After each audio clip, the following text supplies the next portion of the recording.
Good morning everyone. దైవవాక్కు అనే కార్యక్రమాన్ని వీక్షిస్తున్న మీ అందరికీ నా హృదయపూర్వకమైన వందనాలు తెలియజేసుకుంటున్నాను.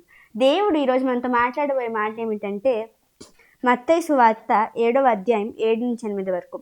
అడుగుడి మీకు ఇయ్యబడును, వెదకుడి మీకు దొరుకును, తట్టుడి మీకు తీయబడును, అడుగు ప్రతివాడు పొందును. ఇక్కడ చూసినట్లయితే అడుగుడి మీకు ఇయ్యబడును, వెతుకుడి మీకు దొరుకును. మనం ఎంతమంది అడుగుతున్నామండి దేవుణ్ణి? ఎంతమంది వెతుకుతున్నాం దేవుణ్ణి? ఎంతమంది ఆయన తలుపులు తడుతున్నాము? ఇక్కడ చూసినట్లయితే దేవుడే చెప్పాడు, దేవుడే మనకు వాక్యం ఇచ్చాడు. అడుగుడి మీకు ఇస్తాను, వెతకండి నేను మీకు దొరుకుతాను, తట్టండి నేను తలుపులు తెరుస్తాను అని ఉంది. మనం చాలామంది చూసినట్లయితే ఏం చేయాలో అర్థం కాని స్థితిలో ఉండిగా కూడా మనం దేవుణ్ణి ఏం అడగమండి. కానీ దేవుడు అంటున్నాడు, నన్ను అడగండి నేను మీకు ఇస్తాను అంటున్నాడు దేవుడు. ఈ రోజు నుంచి ఎంతమంది అడుగుదామని ఫిక్స్ అవుతున్నారండి?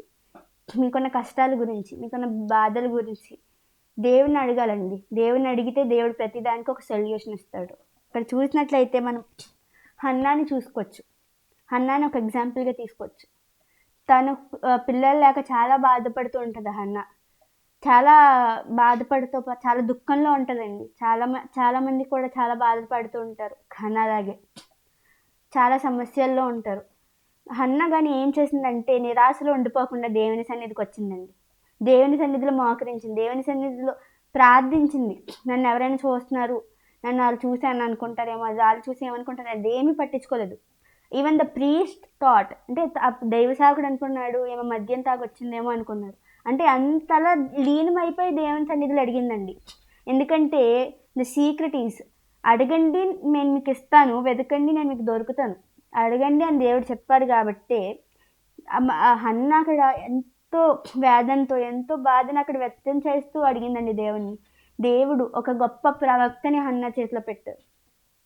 సమూయేలు ఎంతో అభిషేకం కలిగిన ప్రవక్తని హన్నకు దేవుడు ఇచ్చారు. అంత గొప్ప భాగ్యం కదండి, అంత గొప్ప ప్రవక్తని హన్న కనడు. ఒకప్పుడు ఎన్నో అవమానాలు పొందిన హన్న ఇప్పుడు ఒక గొప్ప ప్రవక్తని కనిందంటే దేవుణ్ణి అడగడం ద్వారానే. లేదా హన్న దుఃఖంలో మునిగిపోయి దేవుని మర్చిపోయి ఉంటే సమూయేలుని హన్నాకు అనేది కాదండి. కానీ హన్న అక్కడ వెళ్ళి తన బాధని వ్యక్తం చేసుకుని దేవుని సన్నిధిలో అడిగింది, దేవుని సన్నిధిలో బాధపడింది, దేవుని సన్నిధిలో అడిగింది. నాకు కష్టం ఉండకూడదు ప్రభువా, నేను కనాలి, నేను ఒక గొప్ప వ్యక్తిని నేను కనాలి అని అడిగింది కాబట్టి సమూయేలుని కనిందండి, ఒక గొప్ప ప్రవక్తని. ఎస్తేరుని చూసినట్లయితే ఎస్తేరు రాణి అయిన తర్వాత కూడా తనకు ఒక పెద్ద సమస్య వస్తుంది. ఏం చేయాలి అర్థం కాదు. తన ప్రజలందరూ సమస్యలు పడుతున్నారని తెలిసి తను ఏం చేస్తుందంటే చాలామంది అక్కడ పవర్ వాడడానికి ట్రై చేస్తారు, లేదంటే నిరాశ చెందుతారు, బాధలో మిగిలిపోతారు. కానీ ఎస్తేర్ ఏం చేసింది తెలుసా?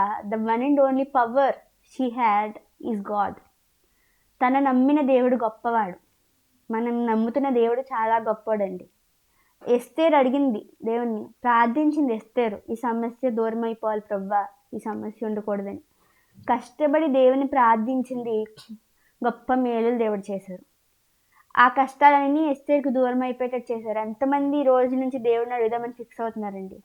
ఎంతమంది అడుగుదామని ఫిక్స్ అవుతున్నారు? దేవుడిని అడగండి, దేవుడు మీకు సహాయం చేస్తాడు.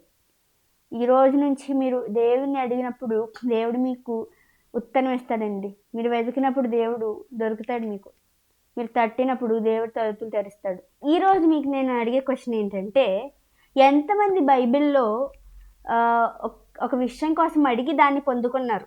చాలామంది పొందుకున్నారండి బైబిల్లో, గొప్ప కార్యాలు దేవుడు చేశారు. సో ఎంతమంది అడిగారు, ఎంతమంది పొందుకున్నారో మీరు కామెంట్ చేస్తే ఆన్సర్ చేసిన వారిని మేము పిన్ చేస్తాము. దేవుడు మిమ్మల్ని దీవించును గాక. ప్రార్థన చేసుకుందాం. మహాగణ్య మోహనదని మా పరలోక తండ్రి, నీకు వందనాలు, స్తోత్రాలు, స్తుతులేసా. గడిచిన కాలం అంతా నీ కృపదైరక్తులకి నోములు కాచి కాపాడినందుకు వందనాలు ప్రభువా. ఏసా, మేము ఇప్పుడైతే తండ్రి ప్రభు దైవవాక్కు అనే కార్యక్రమాన్ని వీక్షిస్తుంది మీ అందరినీ తండ్రి ప్రభు ఏసా మీరు దీవించండి, ఆశీర్వదించిన వారి కష్టాలను తీసివేయండి అయ్యా, మీరే తోడై ఉండండి ప్రభా.